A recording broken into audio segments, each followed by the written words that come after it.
What am I doing wearing this? Alright, so in today's video, it's a special one, by the way. It's not a Loot Crate unboxing or Loot Gaming unboxing of any kind. This is actually one of my most favorite, most talked about. This is the one game that I'm eager to show off. And it happens to be this amazing one. Tekken 7. This is supposedly the last of the Mishima stories, and I was so eagerly waiting for this. I'm excited. You can clearly see the box. This one particularly comes with a statue. As you can see, I'm coming from work just picking this up, so it's already Thursday night, and they just released it to me. So let's get to it, shall we? This was going to be a brief video, so just to make sure that I open this, I want to make sure that it's working, not working, but that it's not broken. My luck, I've never had a bad experience with any of these, at least not that I know of, that I can remember, but my worst fear is that this is a broken game. Oh my god. Well, here you go, guys. The game. That's it for today. Have a great time. Just kidding. No. So this is the actual game for my collection, but this is the kicker. So for fans, the metal boxing. This side is Kazuya. This side is Heihachi. Finally, we get to find out the truth of the story and see, how this story ends. This is the official soundtrack of the game. I didn't even. This is how in a rush I am, I guess. I didn't realize it came with the soundtrack. I thought it was just a statue, and that's it. So there you go, guys. Look at that. Awesome, right? That's one. Here go. Let's see what else. Move this out the way. Oh, this is a big box. Okay, I had to speed the process up, being that this box came layered with several boxes underneath, and finally it came in the statue itself.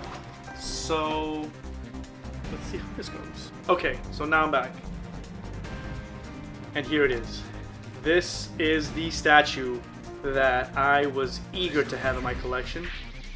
Kazuya up against Heihachi in one of the most epic, I guess, moves or positions you can be in, Father versus son right here. This is amazing, this statue. It has some weight to it, a good amount of weight to it. The level of detail in this thing is amazing. They put a lot of love into the design of this. I mean, if you could just see it in living color, this thing looks amazing right now. I mean, it's just wow. This is definitely a centerpiece for my collection, and if you guys have just seen a glimpse of my collection, this is definitely a centerpiece for that. My favorite game. I finally have something. I know there's a Tekken line through first 4 figures. But this one takes the cake. I'm sorry. This one just really takes the cake to design because there's an action scene to this whole thing. So, oh my god. So, I'm gonna show you a little bit of the gameplay for footage, and let me know what you guys think. In the meantime, guys, if you have any comments or any suggestions on videos, please leave a comment down below. And if you want to see more content on my channel, please hit the like button and subscribe. But until then, guys, good gaming. So first off, these are close-ups of the statue that came with the collector's edition. Again, I can't express enough how amazing and well designed the statue is. But let's begin with a quick review. Tekken 7 takes place about a year after the events of Tekken 6. The story is centered around the Mishima clan, a family feud between fathers and sons, Heihachi Mishima, Kazuya Mishima, and Jin Kazama, who doesn't necessarily have a Mishima last name. The introduction comes from the Mishima Saga, the new story mode created for the console and PC versions. With the war between the Mishima Zaibatsu and G Corporation raging on, the battle soon turns over to G Corp's favor, as the Zaibatsu's leader Jin Kazama suddenly disappears. Exploiting his absence, Heihachi regains control of the Zaibatsu and maintains the antagonistic role of the company in the fight against Kazuya and G Corporation. As the war reaches its end, so does the conflict of the Mishima family. This is the dramatic conclusion of the Mishima Saga. Tekken 7 is the answer to balance and complexity in fighting games, yet it manages to be accessible to anyone, especially those starting out in a fighting game. With so many characters that can be customized by unlocking treasure, it's no wonder so many players strive for something beyond its story. This is the season of fighting games after all. The staple 3D environments are back in Tekken 7 with additional layers to many stages. The solid controls also make a return, and you can rest assured that you can feel just the right weight and impact from the moves your characters have. Fighting mechanics are back to basics, and we no longer have bounds where we use them to either extend combos or start them. With such a colorful roster of characters available from the start, we have many returning favorites along with brand new fighters, each with their own unique fighting styles and stories. What makes this new installment in the Tekken series different from its predecessors is the advancement of the Rage feature, first introduced in Tekken 6.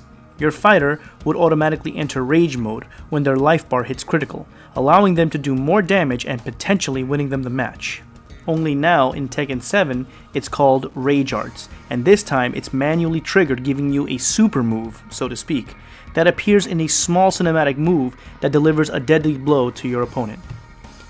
Now, my final thoughts on Tekken 7. The feel of the controls are pretty much intact, which isn't necessarily a bad thing. In fact, it's a great thing, because it gives many returning vets of the series something to look forward to, along with many new additions to the move list. The part that I'm not so thrilled about is the new Rage Art system. Granted, this new mechanic allows for better accessibility for new players in the franchise, along with great visuals, but I feel that it breaks the game as a whole. A finishing move or super move was never a staple of the Tekken series because it didn't need it. The whole mechanic felt like a gimmick to me, and it hurts to say this since I'm a big fan of the series. Of course, with all the treasures to find in treasure mode, a story mode that will give us an end to the Mishima saga, and a fighting game mechanic that is solid and back to its roots, I can overlook that particular mechanic for now. I just hope future installments get back to its core essentials and not rely on gimmicks to win over more casual gamers. After all, Tekken won me over on its complexity alone. Everything else was gravy for me. I would definitely recommend this title to any fighting game enthusiast and newcomers to the genre.